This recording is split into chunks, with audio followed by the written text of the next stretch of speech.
Episode 1। हवेली में पहली रात।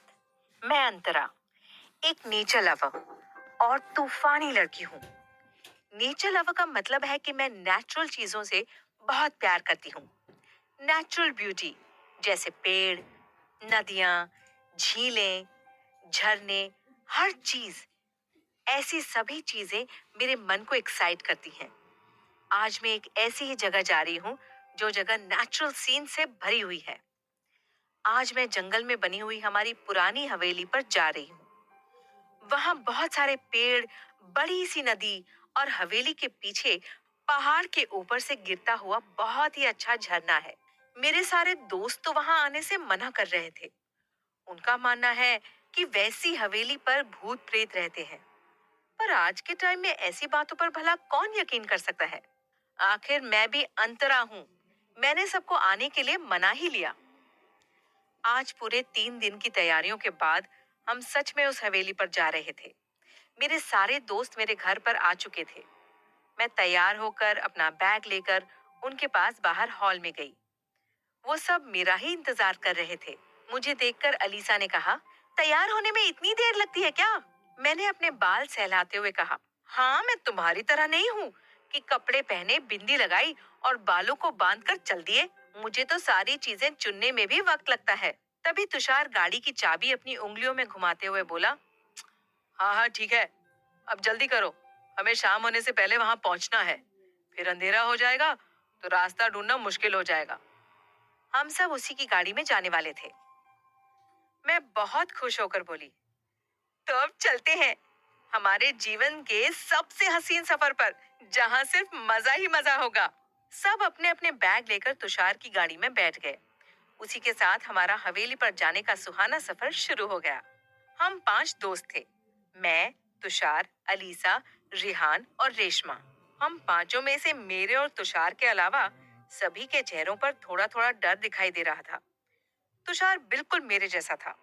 ना कोई डर, ना ही मौत का खौफ। बस जिंदगी को अपने तरीके से जीना और मुसीबत आने पर जमकर लड़ लेना। मेरी मानो तो जिंदगी ऐसे ही जीनी चाहिए।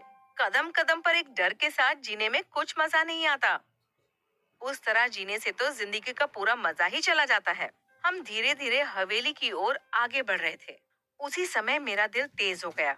ये दिल भी एक अजीब चीज है। जो चीज या इंसान हमें खुश करता है, ये दिल उससे मिलने के लिए बावरा हो जाता है। मेरे दिल की धड़कन भी बढ़ गई, जैसे कि मैं अपने पहले प्यार से मिलने जा रही थी। आखिरकार वो हवेली मेरे पहले प्यार की तरह ही तो थी। मैं बहुत लंबे टाइम से ऐसी जगह जाना चाहती थी। ये ख्वाहिश आज सालों बाद पूरी होने वाली थी। एक इंसान अपने पहले प्यार को मिलने के लिए जितना एक्साइटेड होता है ना, उतनी ही एक्साइटमेंट से मैंने इस हवेली में जाने का इंतजार किया था। मैं बस अपनी मंजिल तक पहुंचने ही वाली थी। मेरा दिल खुशी के मारे झूम उठा था। वैसे तो सबके दिल की धड़कन तेज हो गई थी, पर उन लोगों की धड़कन डर के मारे तेज हो गई थी, जबकि मैं तो बहुत ही खुश थी। बस अब थोड़ी ही देर में हवेली आने वाली थी। शाम होने लगी थी। जंगल में झाड़ियों की वजह से 5 बजे भी अंधेरा होने लगा था। थोड़ी देर बाद हवेली आ गई। क्या मस्त नजारा था। जैसे ही मैंने वो नजारा देखा, मेरा दिल उसमें ही डूब गया। मैं कार से बाहर निकली और धीरे धीरे हवेली की तरफ चलने लगी। ये हवेली मेरी थी, लेकिन मुझे बहुत लंबे अरसे बाद इसके बारे में पता चला था, जिसका मुझे बहुत दुख हुआ। मेरे पापा की डेथ के बाद इस हवेली को बंद कर दिया गया था। वैसे ये हवेली बड़े पापा की थी, लेकिन बड़े पापा के कहने पर हवेली को पापा के नाम कर दिया था। लेकिन अचानक इतनी अच्छी जगह छोड़ने का कारण आज भी बरकरार था, लेकिन मुझे उस कारण की ज्यादा परवाह नहीं थी। आज मेरी माँ के जाने के बाद मुझे बड़ी माँ ने इस हवेली के बारे में बताया। मम्मी ने पापा के दोस्त से शादी की और अपने घर चली गई। गहने, पैसे और पापा की कंपनी सभी उनके नाम पर थे। मैं आज दूसरी बार अनाथ हो गई थी। मुझे भी इस हवेली में न आने के लिए इन्फॉर्म किया गया था।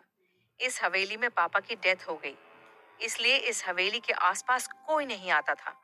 पापा की डेथ के बाद हमारे परिवार ने कई सालों तक इस हवेली की ओर देखा तक नहीं था। आज 1 साल बाद मैं इस हवेली पर आई थी।